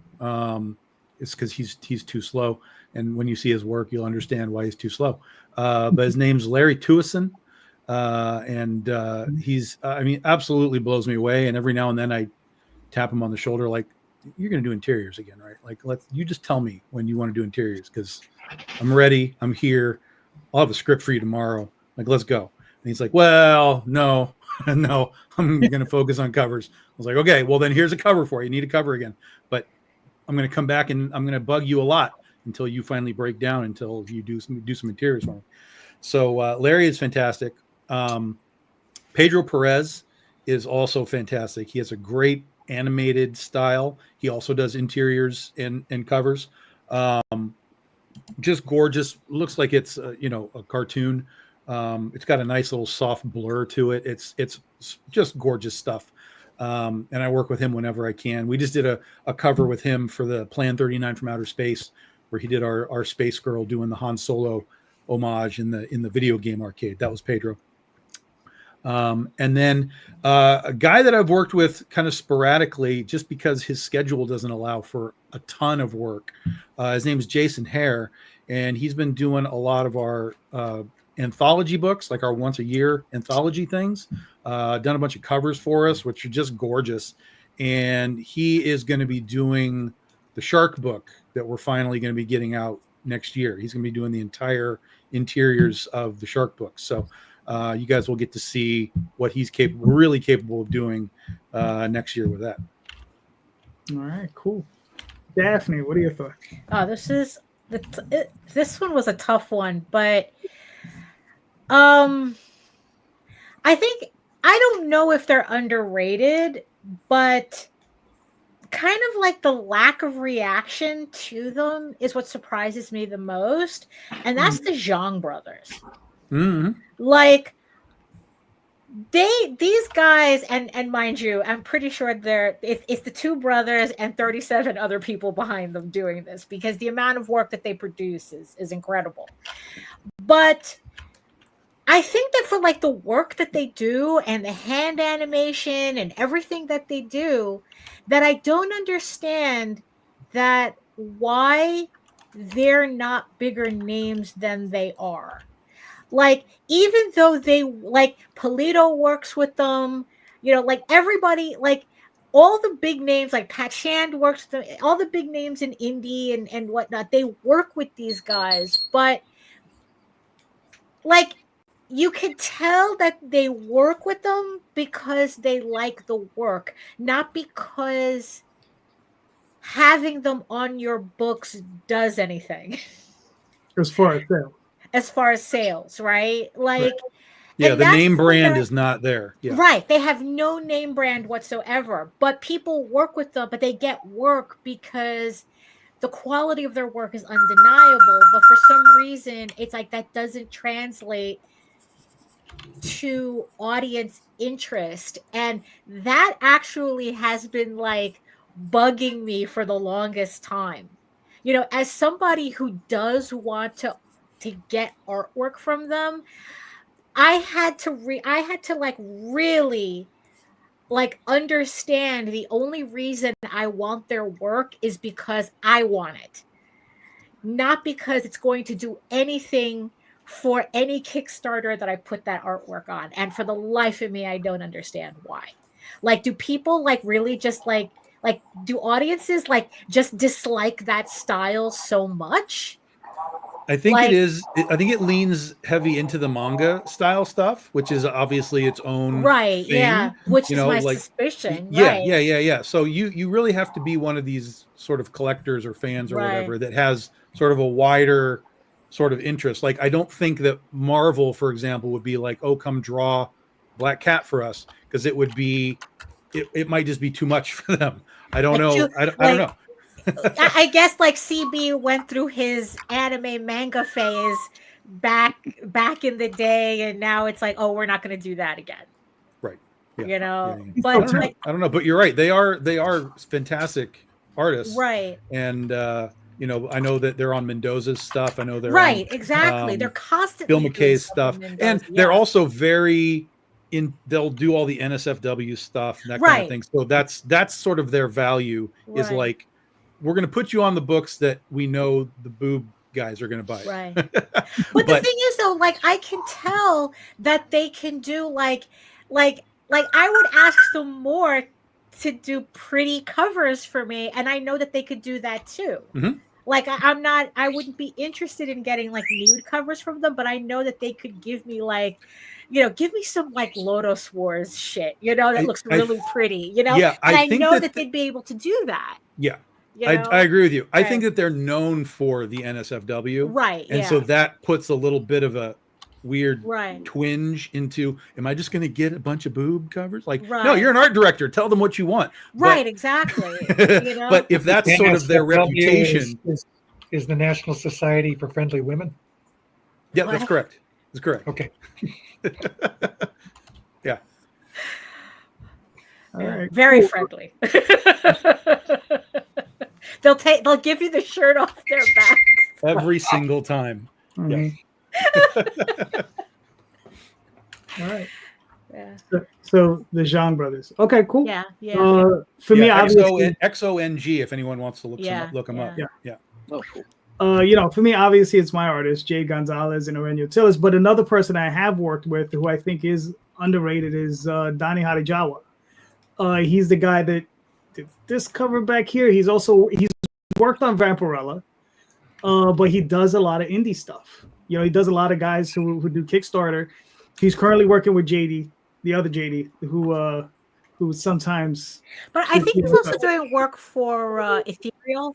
Yeah, I think he's doing work for Yeah. Ethereal, and I think he's actually very underrated for, you know, or just, you know, he's just, people just don't notice him, I think, as much as they should. Because I remember when I first saw him and I got these covers from him, I was like, let me get these covers now while I can afford them before he ends up getting scooped up by Marvel and DC, and I'm never gonna be able to get these covers from him. And I ended up getting like 8 covers from him, and I've gotten more since then. So, but Donnie's great. I guess that's the benefit of getting scooped up by Marvel and DC and realizing they don't pay. That's the sad part now. You know? Well, they're very good about sending out royalties. Well, 20 cents at a time. Yeah. Daphne, you're up. So I guess to like dovetail back to the original question that started off the show, that you know, what we're thankful for this, you know, for this year, I guess, or just in general. So looking back on 2025 and everything that we've done, what are the things that we're not going to bring in to 2026 with us? That's interesting. Dennis, you're up. Things that we're not going to bring into 2026. Right. You know, that maybe you did something this year that you said, it's like, you know what? I don't need to do that again. I think you've stumped me.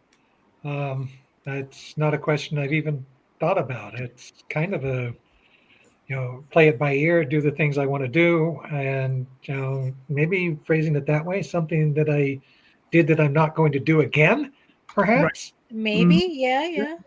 Okay. I am not going to offer a book until I know it's ready to go. Well, there you go. Yep. Yeah, that's more like a New Year's resolution from 2025. But yeah, I'm going to carry that resolution over into the far future, as you know, for as long as I live. Yeah, so. No, that's That's a good the only piece of answer I have for you. I'm sorry. No. Listen, it's a good piece of advice. It's one that I live by. So, Zakkery, what are your thoughts? Something that I did before that I'm not going to do again is work on a comic by myself. Ever since I started working with a team, it has just been so much easier to actually get things done. I never want to go back to just being the only one working on a project. All right, cool. Thane, what are your thoughts? I did a Christmas show recently. I do a lot of conventions, and I've been I started with comic conventions. I started with horror conventions. And I was like, I'll just do any art convention. For the most part, they've been good. But I just did like a big Christmas show, and it was terrible. So I'm never doing that Christmas show again. All right, cool. Joey, what are your thoughts? In regards to comics, yeah, I probably got some conventions that I did this year that I won't do next year. And I think another thing I'm going to do is I'll delegate some more of the things with the projects to others, because I have been picking up a lot of the work with the actual the crowdfunding and some of the production, everything aside of art and story. And I'm going to delegate a lot of the other things to some other people in it. Also, since I work with licensors, I think one of the things I'm going to do is kind of keep my licensors on track so that I'm not waiting for 8 months for approval on something and then suddenly having 1 month to get stuff done. Mm-hmm. So, yeah. Yeah. Try to keep ahead of that. Yep, keeping ahead of the curve. So it's tough. All right, cool. Tom, what are your thoughts? There's conventions I won't do again. I think that we all kind of have that, but I've really kind of hit a wall with some of this. This is like there's just not a point. There's artists I won't work with anymore. We'll just leave it at that. And but I think what I won't do next year. This year was really whacked for me with my mom passing and stuff. So it was just I didn't know what the hell was going on.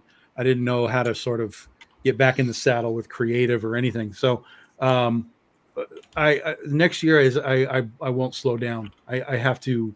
I realize that even in my creative space, it needs to be constantly moving. It's the Rolling Stone thought process, the Rolling Stone, and I really found that this year. It was like I stopped for a long time, and it was really hard to like sit back at this desk and start working again, start writing, and start like, oh, I have to do this book with these people, and they're waiting on me for stuff. Like it's so hard to stop and then pick it back up. So I'm already, as we come into the end of the year, I'm already way ahead of where I wanted to be a few months ago, because again, I put myself back into that let's go mode. So I won't stop. I won't slow down next year.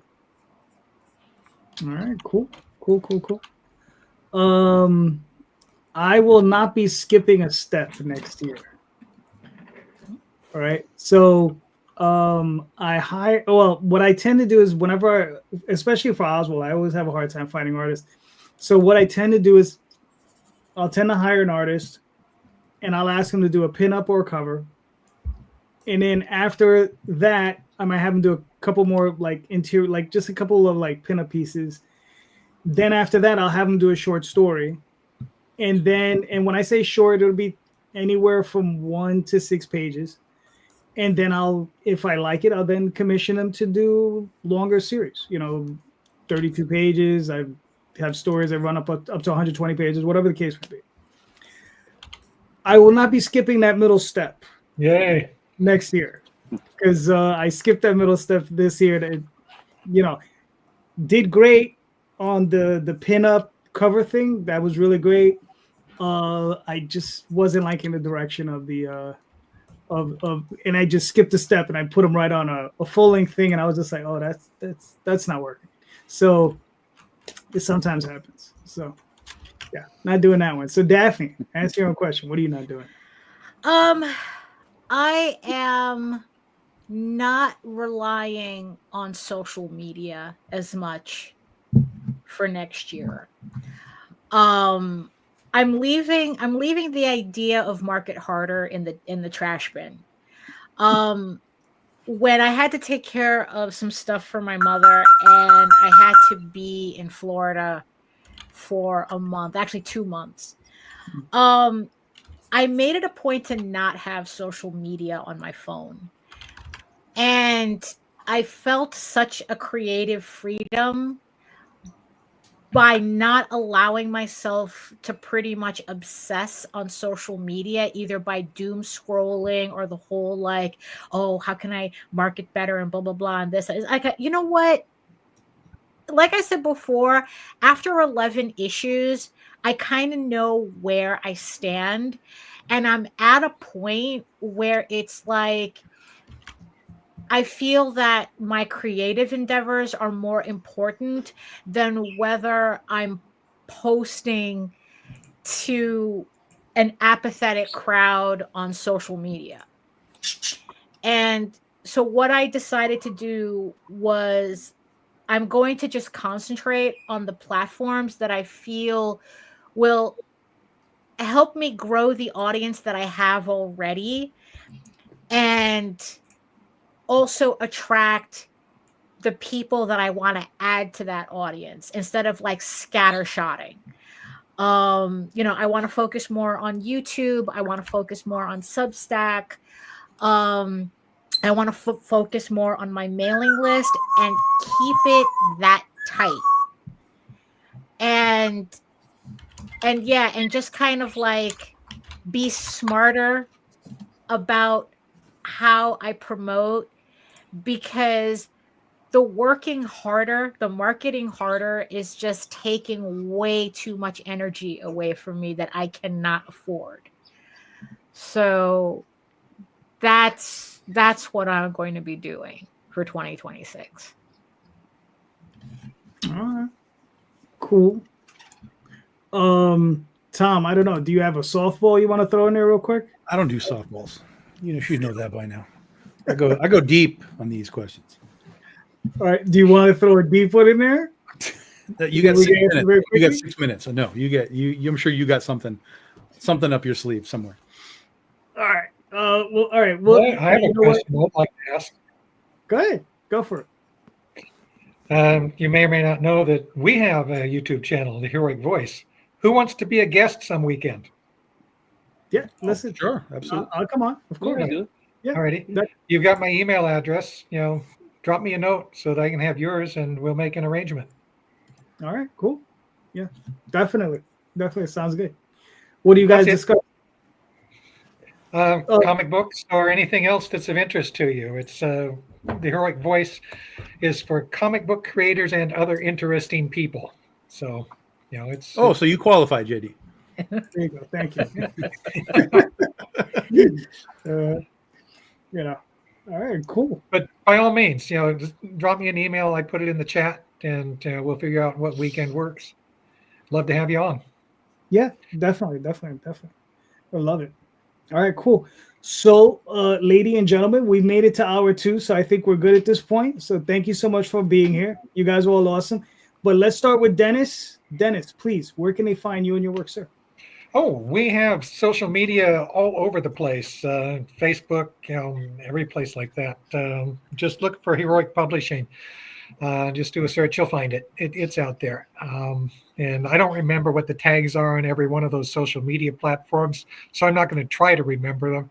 But, look for Heroic Publishing, you'll find us. Facebook, X, Blue Sky, Gab, Minds, Parlor. We're all over the place. And we have our own website at heroicmultiverse.com. So go there. It'll keep you abreast of what's going on, what's coming up. And the website that crashed a week or so ago is functional again, even if all of the links don't work yet. The functionality is restored. So, you can register and send us notes if you have notes. And also look for us on Kickstarter. Yes. All right, cool. Zakkery.